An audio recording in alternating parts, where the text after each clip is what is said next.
Good evening, all.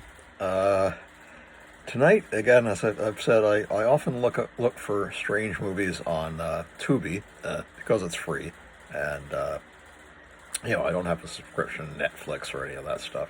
Um, and I found one that I had heard of, but I'd actually never seen it, and there's a reason for that. The reason is that it was very widely panned by critics, and so widely that, in fact, it was never released in theaters. And it only received a DVD and a digital release in February 2005, this year, even though it was made in 1999, and that is Breakfast of Champions, based somewhat loosely on Kurt Vonnegut Jr.'s novel of the same title from 1973. The book was about a character called Dwayne Hoover, who in the film is played by Bruce Willis, and he's slowly going mad, basically. And it centers on a sort of coincidental meeting that he lives in a place called Midland City, Iowa, and he's a car salesman. He's very depressed, and he's like, his wife's left him. He's having an affair with his secretary, Francine Pefko, who in this movie is played by Gleanne Headley, and his wife is played by the beautiful Barbara Hershey. And he's having hallucinations and starting to act weird. And coincidentally, the Vonnegut's famous bad science fiction writer Kilgore Trout is scheduled to appear at an arts festival, and he's been invited and given $1,000 to appear at this arts festival in Midland City. And Dwayne Hoover becomes convinced he has to meet Kilgore Trout for some reason that he's not really aware of. Kilgore Trout has written a book called Now It Can Be Told, and in the book, it's written as a letter from the creator of the universe to one of his creations, telling him, you're the only one who actually has free will. Everybody else around you is a robot. And the reason why some people like you and some people hate you is some of them are liking machines and some of them are hating machines, and some of them, the girls who sleep with you, are sex machines, and you're the only real person. Well, to his detriment, Dwayne Hoover actually starts to believe this and that it's actually written to him. And because he starts thinking people are machines, he beats a whole bunch of people up, including his own son, Bunny, who is gay and who he's somewhat disappointed in, and some other people at this arts festival. And eventually, in the end, he's arrested. Something very odd happens to Kilgore Trout. Kilgore Trout actually meets the creator of the universe. He says, is there anything I can do for you? And he says, make me young. And in the book, he can't do it. He says, I'm sorry, that's the one thing I can't do. I can't make you young. In the movie, it actually happens. So they took liberty with that. Apparently, Vonnegut didn't like it. He said it's quote-unquote painful to watch. And having just watched it, I cannot disagree with him. It's interesting, it's funny, it's quirky, it's silly. The characters are, I think, intentionally two-dimensional. It was written and directed by Alan Rudolph, and I think people may have missed the fact that I think he was kind of having fun with these characters. Like, there's a character who, again, is in the book. His name is Wayne Hubler, and he has just been released from prison, and he wants to go work for Dwayne Hoover just because their names sound so similar. And he does some silly things, like he sells a couple of a luxury car for $36 and just hands him the keys. He's happy because now he's a car salesman. There's some other funny things. Nick Nolte plays a character called Larry LeSabre. That's a joke. LeSabre is a Buick. And I think, again, Vonnegut did that intentionally.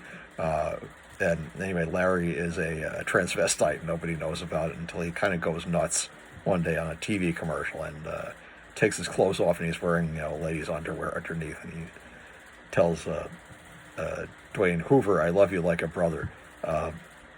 There's some funny stuff going on. One of the things Bunny is played by Lucas Haas in the movie, and he sings some songs, and it's actually Lucas Haas singing, which was kind of impressive, and playing the piano too. It's really him playing the piano. Some funny things that I made notes of, some things that I thought were interesting. Kilgore Trout, by the way, was a fictionalized version of Vonnegut's friend and a great science fiction writer, Theodore Sturgeon. He just substituted Sturgeon for Trout and Kilgore for Theodore. Apparently Sturgeon was not entirely pleased with his portrayal, but he couldn't entirely reject it either, because he was, at the time, a somewhat poorly received and not particularly well-known science fiction writer, though that changed later on. In the 60s, 50s and 60s, he wasn't terribly well-known. He became better known in the 70s and 80s, and is one of America's greatest science fiction writers, really. Interesting side note is that a lot of Kilgore Trout's stories were published in men's magazines, particularly sleazy men's magazines. That was not entirely uncommon in the 1950s and 60s. Harlan Ellison and Theodore Sturgeon, who both lived in New York at the time, as did Vonnegut, often published stories that were science fiction stories in men's magazines like Night and Gent, which are pretty tame by today's standards. But that was because, again, they paid better than a lot of the other magazines, and it was easier to get material published in them at that time. So there may be a little bit of a blend in the character of Kilgore Trout, of Theodore Sturgeon and Harlan Ellison, and a few other writers. I always felt that some of his titles were somewhat like Philip K. Dick novels. Like I think one of them was called something like, Pan-Galactic Border House or something, Whorehouse or something like that. And that sounds like a Philip K. Dick kind of a title. But the book in this is called Now It Can Be Told. That's the one that Dwayne Hoover thinks is about him. And Trout objects to the fact that they drew like these, like a sorority girl orgy on the cover, and that doesn't happen in the book at all. There are no sorority girls. There are no women in the whole book. It's all God talking to this fictional creation of his and apologizing for putting him through all this test that he's the only one with free will and everybody else in the universe that he created is a robot. He just did it to see his reactions, which I think is like a psychological, sociological experiment. I like the book. It's kind of a big, parody of America and America's values and, TV culture and salesmen. And Dwayne Hoover says at one point his wife, Celia, is watching a family on a TV commercial, and she says, they look so happy. He says, they're not happy. They're just nobody's happy. They're just trying to sell you something. And they're not real people. They're not. Another phrase I liked in there, Kilgore Trout says to this truck driver who's picked him up and is taking him to Midland City, he says, who would write that kind of crap? He's talking about his own work. He's talking about a story that he wrote, that he'd read when he was in prison.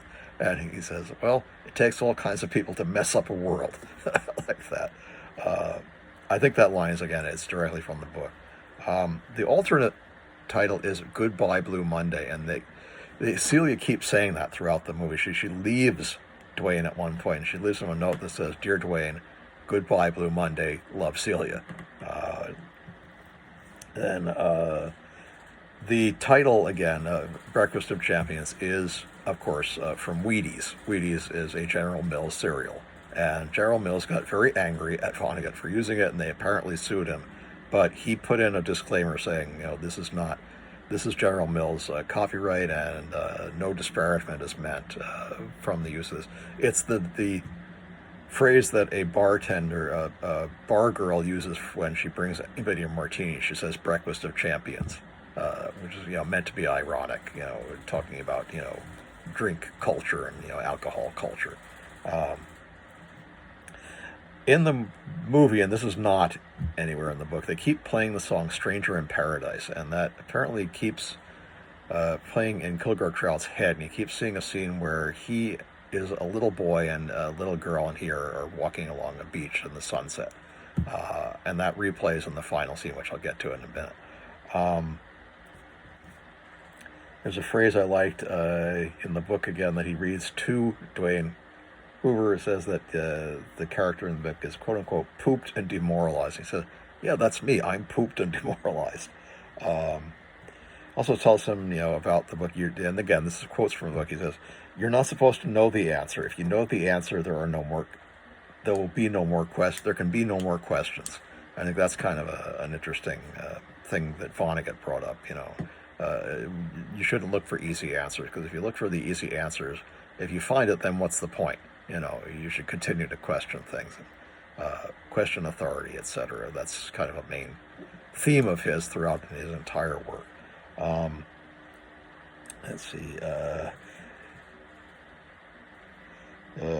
Trout says to Dwayne Hoover that he has, all he can do is continue. He says, "You're a continuing machine." That was funny. And he says, until you're dead, it's all life, so make the most of it. And that's, obviously in a fairly jejune but interesting statement. Trout, in the end of this, and this is not in the book, walks through a mirror into a parallel universe and asks the creator of the universe, who is now this little girl, "Make me young," and she does. She turns him back into a little boy, and they walk off into the sunset. I'm sure Vonnegut didn't like that, because that's not what happens in the book. I think that was meant to be ironic that there are certain things you shouldn't ask for that you can't ask for, really.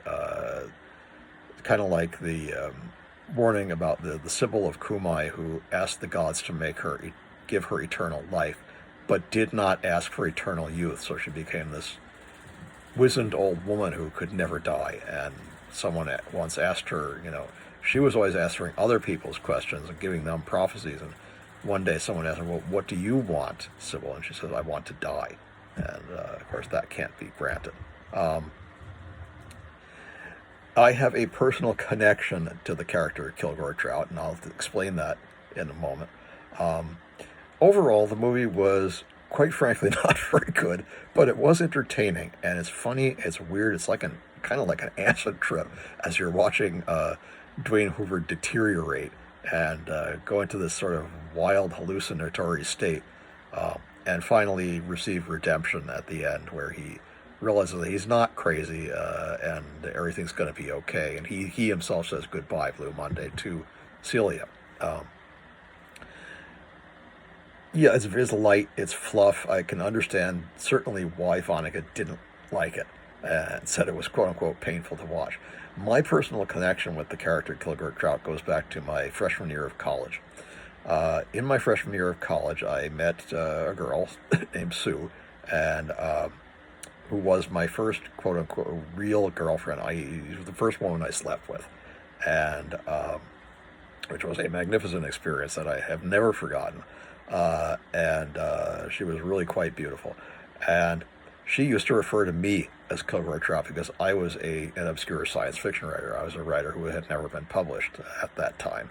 I'm still very sparsely published. I have had one actually published short story in the June 1996 edition of Aberrations magazine. You will find my story, The Reluctant Swan Song of Wolfgang Lee-Shen McPherson, which is a black humor piece that I did. And I just thought, that I'd send it off. I sent it off to about 10 different places. I received exactly $8 and 2 free copies of the magazine, which is now defunct. So that tells you a little bit that, in some ways I am like Trout in that I've never been really fully appreciated, I don't think, or professionally published. I have never submitted anything to a men's magazine. Actually, that's not true. I did submit a story to Playboy once. It was not accepted. So, again, there's a slight connection. I don't know why she thought that about me, but she used to call me Kilgore, and her friends started calling me Kilgore too, which I thought was amusing, at the time. Anyway, Records of Champions, 1991. Check it out. It's not entirely bad.